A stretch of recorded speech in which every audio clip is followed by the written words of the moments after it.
नमस्कार दोस्तों, इस वीडियो में हम आरआरबी ग्रुप डी के सेफ जोन और डेंजर जोन के बारे में चर्चा करने वाले हैं और देखने वाले हैं कि किस पोस्ट के लिए कौन सा मेडिकल स्टैंडर्ड रिक्वायर्ड है। और इसमें हम 6/9 से लेकर 6/18 तक के पोस्ट को देखेंगे और वह कौन से पोस्ट है जिसमें कलर विजन भी अलाउ है। इन सब के बारे में डिटेल में चर्चा करने वाले हैं।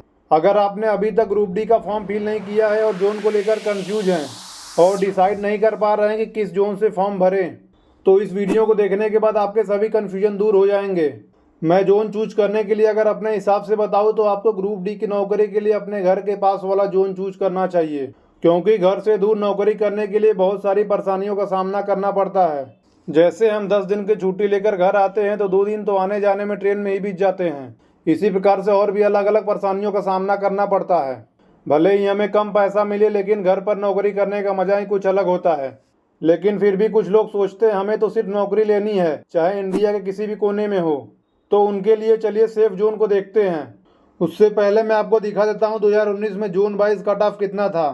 आप जानते ही होंगे 2019 में ग्रुप डी की टोटल वैकेंसी 1 लाख थी, लेकिन इस साल अभी आई है 33,000 मात्र। कट ऑफ की इस लिस्ट में चंडीगढ़ का कट ऑफ सबसे ज़्यादा था। चंडीगढ़ का जनरल का कट ऑफ था 71 और ओबीसी का कट ऑफ था 64.77 और कोलकाता का जनरल का है 69.6, ओबीसी का है 65.89। इसी प्रकार से गोरखपुर का 69 और इलाहाबाद का है 66। पटना और बेंगलोर का भी 66 कट ऑफ है। इसमें चेन्नई, गुवाहाटी और बिलासपुर का कट ऑफ देखिए 60 है और सिकंदराबाद का कट ऑफ सबसे कम है 57 और ओबीसी का है 52। यह जितने भी कट ऑफ हमने 2019 के दिखाए यह 1 लाख वैकेंसी का कट ऑफ है। आप जानते ही होंगे कि 2019 में टोटल ग्रुप डी की वैकेंसी आई थी 1 लाख और इस बार है मात्र 32,438। इस बार वैकेंसी कम होने के कारण इस बार का कट ऑफ लगभग 70 प्लस सभी जोन में जाएगा। आइए ग्रुप डी के कुछ सेफ जोन को देखते हैं। सेफ जोन में हमने 7 से 8 जोन को रखा हुआ है। पिछले वैकेंसी में इन सब जोन में सबसे कम कट ऑफ गया हुआ था। इसमें सबसे कम कट ऑफ सिकंदराबाद और बिलासपुर का गया था। इस बार गुवाहाटी का कट ऑफ पिछली बार की अपेक्षा थोड़ा सा ज़्यादा जाने वाला है, क्योंकि कोलकाता के बाद गुवाहाटी बिहार से नज़दीक होने के कारण बिहार के स्टूडेंट ज़्यादातर गुवाहाटी की तरफ फॉर्म फिल करते हैं। अगर आपको और कम कट ऑफ चाहिए तो आप साउथ की तरफ भी जा सकते हैं। अब चलिए डेंजर जोन को देखते हैं। डेंजर जोन में हमने 7 जोन को रखा हुआ है।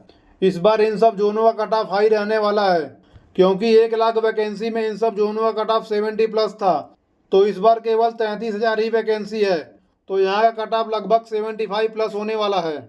लेकिन मैं आपको 2018 के एएलपी की वैकेंसी के बारे में बताता हूँ।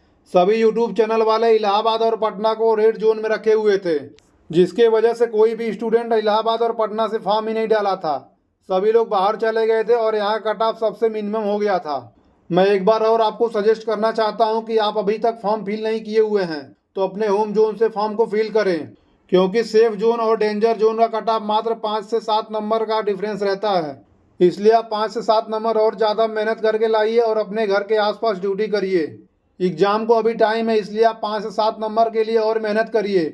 इस वैकेंसी में जॉब को लेने के लिए आपको कम से कम 85 का टारगेट बना के चलना चाहिए, क्योंकि आप 85 क्वेश्चन करके आएंगे तो इसमें से कम 7 से 8 गलतियाँ हुई जाती है और आपका काट पीट कर नंबर 70 प्लस आना चाहिए, तभी जाकर आपका सिलेक्शन हो पाएगा।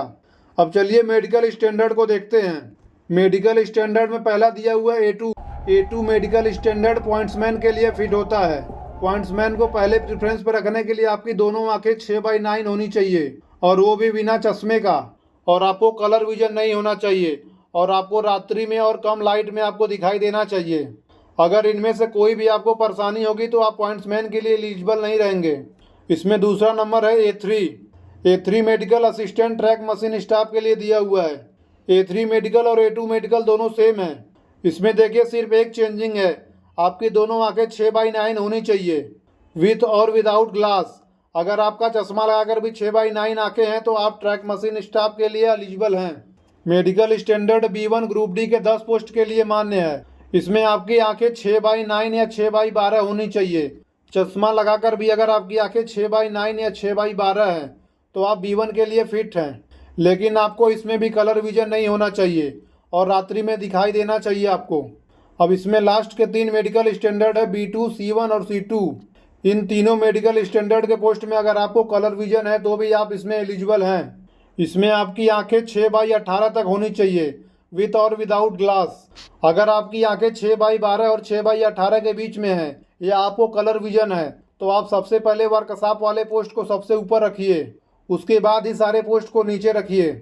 और इसमें देखिए नीचे लिखा हुआ है candidate who have undergone Lasik surgery और एनी अदर सर्जरी और not eligible for post having medical standard A2 and A3। जो कैंडिडेट किसी भी प्रकार की सर्जरी कराए हुए हैं वह मेडिकल स्टैंडर्ड A2 और A3 के लिए फिट नहीं है।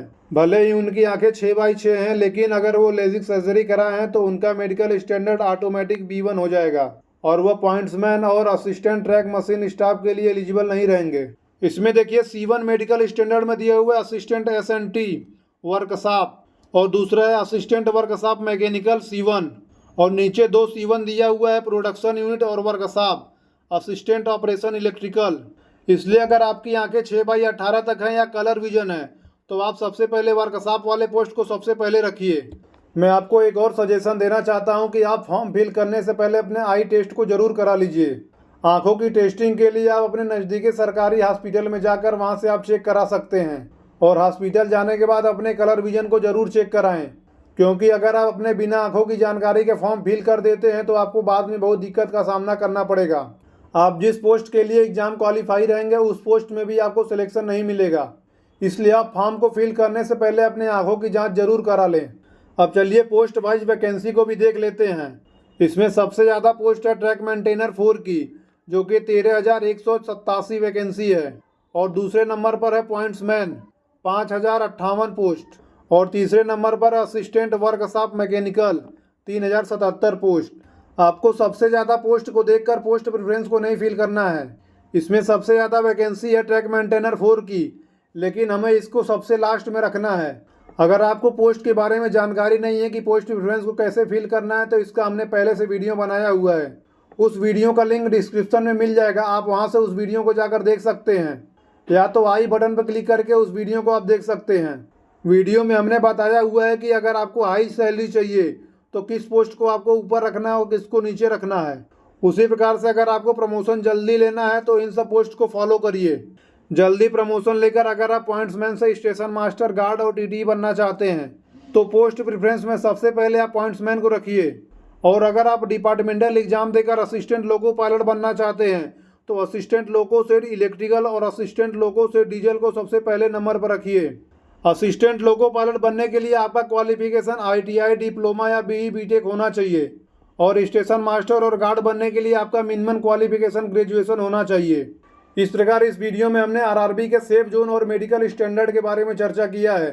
सेफ जोन को आप अपने हिसाब से भी भर सकते हैं। अगर वीडियो में दी गई जानकारी अच्छी लगी हो तो वीडियो को लाइक करिए, चैनल को सब्सक्राइब करिए। जय हिंद, जय भारत।